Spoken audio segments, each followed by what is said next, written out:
Hello everyone, hoping that all of you are good and fine. So this is our lecture number 3 where we are going to discuss the further concepts of the same module, first module, issue of shares and allotment of shares. So everywhere we focused on these shares.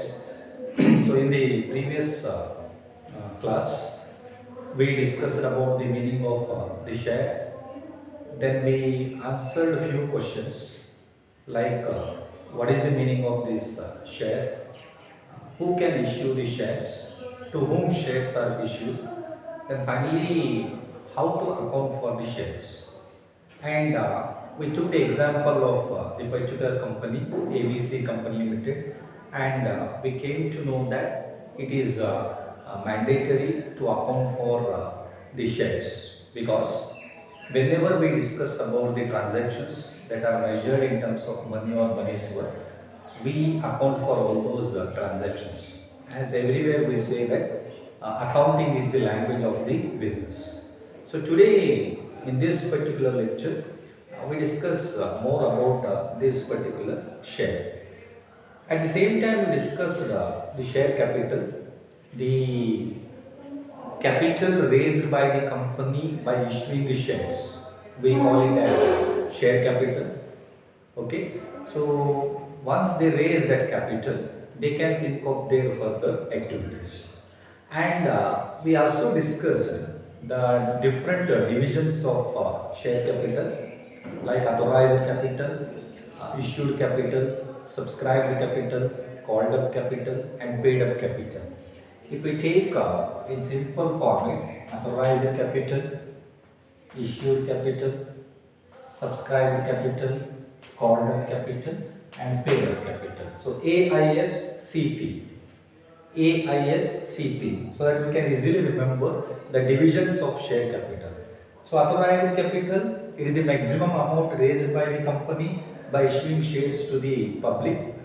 Okay, then issued capital, part of authorized capital, because we know whether it is a public company or private company, minimum paid up capital prescribed by the Companies Act 2013. Minimum requirement is there. We call it as nominal capital. When company raises its capital by issuing the shares, that is the maximum capital amount what company is raising, which is called as authorized capital. Okay. So last class we took the example of ABC Company Limited, where it wants to raise 10 lakh rupees capital. So it has divided all those 10 lakh rupees capital into small units, 1 lakh shares of rupees 10 each. So each unit with definite value, we call it as a share. So that's what, if you are raising 10 lakh rupees by issuing 1 lakh shares of rupees 10 each, that is our authorized capital. Then issued capital, part of the authorized capital which are issued to the public. Okay, so when we think of issuing the shares that are issued to the public, later we think of subscribed capital. So we are issuing 1 lakh shares to the public, that is called as issued capital. Now once we are issuing 1 lakh shares, they may subscribe for, public may subscribe for total 1 lakh shares or less than that. Okay, so which is called as subscribed capital. So hoping that you are getting authorized capital, maximum capital raised by the company by issuing the shares, issued capital, part of authorized capital which are issued to the public for subscription, then subscribed capital, part of issued capital which are subscribed by the public, then called up capital, company calls the public to pay the amount of shares which are subscribed to them, which is called as called up capital. Finally, paid up capital lastly. So once the shares are subscribed, once company calls for the amount from the respective shareholders, they pay the amount of the shares held by them, which is called as paid up capital. So all these are nothing but division of share capital, authorized capital, issued capital, subscribed capital, called up capital and paid up capital. So that we can easily remember AISCP. So everywhere we are focusing on this term shares. So further we discuss about these shares. We know that share is nothing but unit of the share capital of the company with a definite value. So any number of units, and it depends upon the company's maximum capital, whether it is 10 lakh, 15 lakhs or 20 lakhs. So whenever they divide that total capital into small unit with a definite value, that we call as share. Now company can think of issuing two types of shares: equity shares and preference shares. Okay, company can either issue equity shares or preference shares or both the types of shares. So it is left to the company. Before Companies Act Amendment 2000, there were three types of shares. So I repeat, before the Companies Act, that is Amendment Act 2000, there were three types of shares: equity shares, preference shares, and one more type was deferred shares. Deferred shares. But after the amendment of Companies Act 2000, any company limited by its shares, they can issue only two types of equity shares. Two types of shares, that is equity shares, preference shares. So let us focus on these two concepts. What is this equity shares and what is this preference shares? So the term, particular preference term, differentiates these two concepts, equity shares and preference shares. Of course, again, both the types we are finding these shares. Now, one thing we know that whenever we are issuing shares to the public, so in return they want to earn some benefit. At the same time, company wants to earn the benefit, and we know that company is raising the capital. That's what the benefit to the company. At the same time, to whom we are issuing the shares, they also think of some benefit, and we know that for them company pays dividend. Okay, so whatever amount they are giving for the shares, that is nothing but the capital of the company, and in return whatever they are expecting or whatever company is paying, that is called as dividend. And in both the cases we find dividend as well as capital, whether it is equity shares or preference shares. So two terms I focus here. One is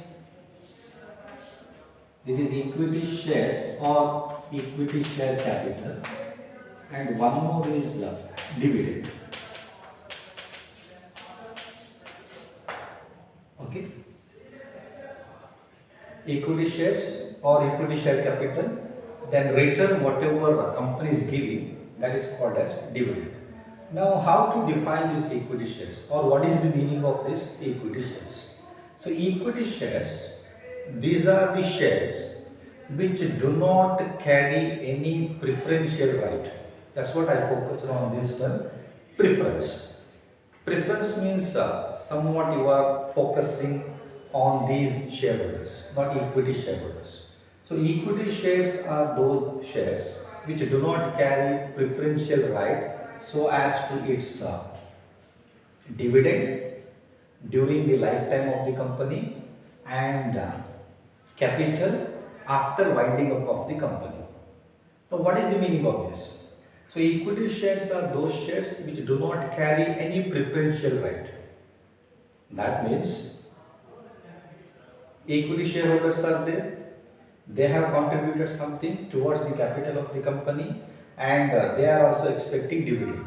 But dividend rate is not fixed in the case of equity shares, because when they are expecting dividend means some rate should be there, 5%, 10% or 15%. But in case of equity shares, as they are the owners of the company as they are the owners of the company. They are also called as risk bearers of the company. They are also called as residual equity of the company. For that purpose, their dividend rate is not fixed during the lifetime of the company, and even capital, they cannot expect their capital after winding up of the company. After winding up means after closing the business of the company. So I repeat, equity shares are those shares which do not carry any preferential right so as to its capital plus their dividend. So after discussing the meaning of preference shares, we come to know what exactly the equity share is. So one more type is preference shares. So the name only indicates preference. Preference. Here, preference shares are those shares which carry preferential right so as to its capital as well as its dividend. So I repeat, preference shares are those shares which carry preferential right so as to its capital plus dividend. So that means what? Preference shareholders dividend rate is fixed. So as I said earlier, 5%, 10% or 15%. So well in advance they fix the dividend rate of the preference shareholders. So that's what the nature of the preference shares. Their dividend rate is fixed. During the lifetime of the company, whatever rate they are fixing, that is to be given to them, plus capital. After winding up of the company, firstly, preference shareholders capital is to be, or preference share capital is to be repaid, or it is to be paid. Okay, so preference shareholders are not the real risk bearers of the company. Preference shareholders are not the residual equity of the company. Only equity shareholders are the owners of the company. They are the residual equity of the company. They are the real risk bearers of the company. So why they are the real risk bearers of the company? So reason for that is, reason number one, their dividend rate is not fixed. That means whenever company earns profit, first preference is given to preference shareholders and not to equity shareholders. For example, if company is earning a profit of 1 lakh rupees, okay, from that 1 lakh rupees, first preference is to be given to.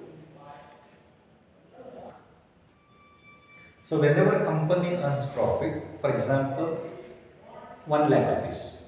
If company is earning a profit of rupees 1 lakh rupees, now what is the duty of the company? Company has to pay the dividend of the preference shareholders first. Okay, so before they think of equity shareholders, that's what they use in this term, preference. So preference given to preference shareholders, not equity shareholders. So this is towards dividend. And when the company winds up its business, from the point of view of this capital, before company thinks of equity share capital, preference share capital is to be paid. Okay, so I repeat, whenever company winds up its business, before they pay the equity share capital, preference is given to preference shareholders. That means preference share capital is to be paid before they think of equity share capital. So for that purpose, equity shares or equity shareholders are the real risk bearers of the company. They are the residual equity of the company.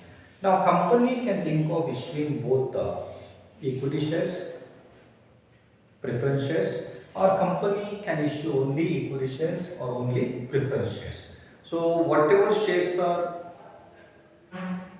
issued by the company, for that we make the accounting treatment. So again here we have further classification of equity shares, then further classification of preference shares. So what are the different types of equity shares? What are the different types of preference shares? Under equity shares we have mainly two types. So that is number one, equity shares with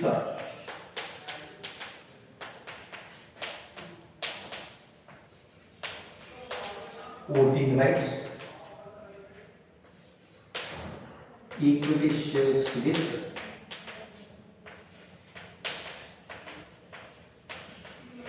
differential rights.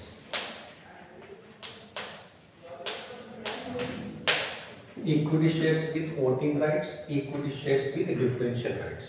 So the name only clarifies the two types of equity shares. With voting rights means they have voting power in the affairs of the company. With the differential right means along with voting they have different other rights as prescribed in the articles of association. So, but anyhow, equity shareholders are the owners of the company. Similarly, we have types of preference shares. So, what are the types of preference shares? We classify preference shares as cumulative and non-cumulative preference shares. We take one by one. Cumulative and non-cumulative preference shares. Other two types we have participating and non-participating cumulative participating and non-participating preference shares. So that we take later. Before that we discuss what is this cumulative preference shares and non-cumulative preference shares. So we know the nature of preference shares. What is cumulative preference shares? Cumulative, if you go through the dictionary meaning of cumulative, something increase in successive years. Increase in successive years. So what is that increase in successive years? So we know that for preference shareholders, company pays the dividend. Okay. At the same time, dividend rate is fixed in the case of preference shares. For example, 10% is the rate of dividend that is payable by the company to these cumulative preference shareholders. Okay. Assume that company is earning a profit of rupees 10,000. Profit of rupees 10,000. Okay. Now company has to pay 10% dividend to these shareholders. So 10% of 10,000, 1,000 rupees. Correct? So this is 10,000 into 10 by 100, we get 1,000 rupees dividend to cumulative preference shareholders or preference shareholders. So here, this dividend for the particular accounting period, assume that 2020-21. Now, if company fails to pay this dividend of rupees 1,000, and in the next year, if company is earning the same profit of rupees 10,000, again rate of dividend is fixed 10%. So next year also 1,000 rupees dividend to be paid to preference shareholders. So assume that next year also company is not paying that amount of dividend of rupees 1,000. Again in the next year. So 2020-21, 21-22, 22-23. Again company is earning a profit of rupees 10,000. 10% dividend, 1,000 rupees. So last 2 years dividend it was pending. Okay. So this year also company has to pay the dividend of rupees 1,000. Now in cumulative preference shares, company has to pay all those arrear amount to preference shareholders. That is nothing but cumulative, increase in successive years. So cumulative preference shares are those shares where the preference shareholders, they are going to receive their dividend arrears of previous years along with the present year dividend. So that's what the nature of cumulative preference shareholders. So they receive their present dividend also and arrear amount of dividend also. So non-cumulative, opposite of cumulative preference shares. So what is non-cumulative? they cannot think of these earlier amount of dividend. So this year company fails to pay the dividend of rupees 1000. Next year company is earning the same amount of profit, where company has to pay 1000 rupees dividend for the particular accounting year. Company pays only 1000 rupees. So they do not take that previous year amount of dividend. So that is in the case of non-cumulative preference shares. So let me clarify, cumulative preference shares are those shares where the shareholders receive their arrear amount of dividend for the particular accounting year, but non-cumulative preference share where the preference shareholders, they are not going to receive their arrear amount of dividend in the particular accounting year. So that's what the first type of first type of preference shares, cumulative and non-cumulative preference shares. So second type we have participating and non-participating preference shares.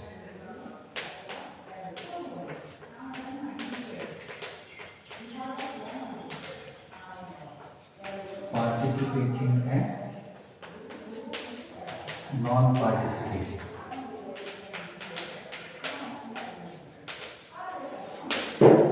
Participation or participating preferences. So again, name only indicates what is this participating. So preference shareholders, of course, they receive their dividend amount whenever there is profit that is earned by the company. Now sometimes what happens, when company is earning surplus amount or sufficient amount of profit, company makes the payment of different parties. Preference shareholders dividend, okay, then last payment to equity shareholders, their dividend, okay. After making the payment of equity shareholders benefit dividend, if any surplus remains, from that, these participating preference shareholders can receive some benefit. So that is called as participating preference shares. So here participating preference shares means the preference shareholders, in case any surplus remains after making payment of dividend of equity shareholders, some benefit or extra benefit given to these participating preference shareholders. So participating preference shareholders, they can receive additional benefit in the surplus of the company. The participating preference shareholders, they can receive additional benefit in the case of surplus of the company, but only after making the payment of dividend of equity shareholders. But non-participating preference shareholders, they do not receive any additional benefit. So whatever dividend rate is fixed, only that amount they are going to receive. They are not going to receive any additional surplus out of the total surplus of the company. And here also I stress this point, only after paying the dividend of the equity shareholders. One more type we have, that is the last type of preference shares, redeemable and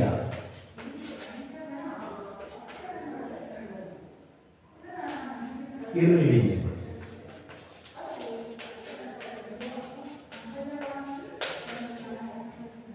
Redeemable and irredeemable preferences. So what is redeemable and irredeemable preferences? So in case of redeemable, this particular type is taken from the point of view of repayment of capital. Okay. So redeemable preference shares, their capital or preference share capital is to be redeemed. Their preference share capital is to be redeemed during the lifetime of the company. But irredeemable preference shares, their capital is not redeemed.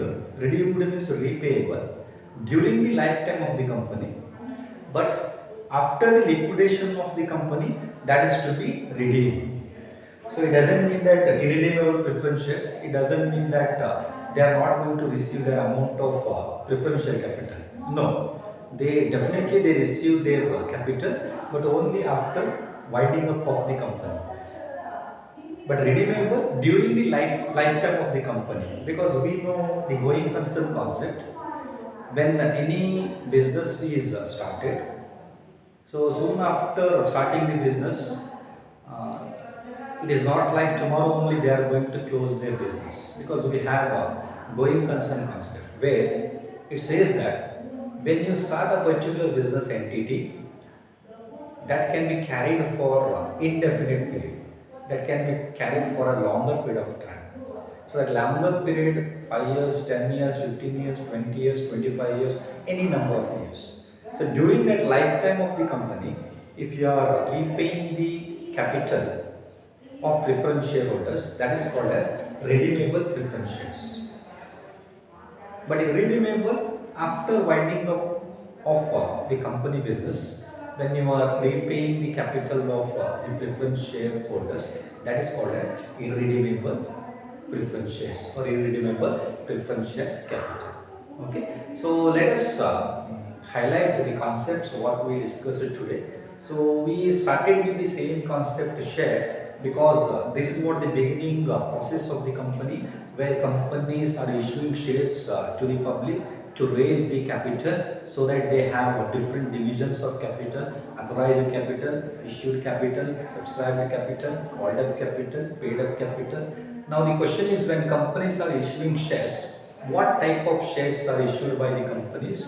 So we have mainly two types, that is equity shares and preference shares. And we discussed the meaning of equity shares and preference shares by focusing two different terms.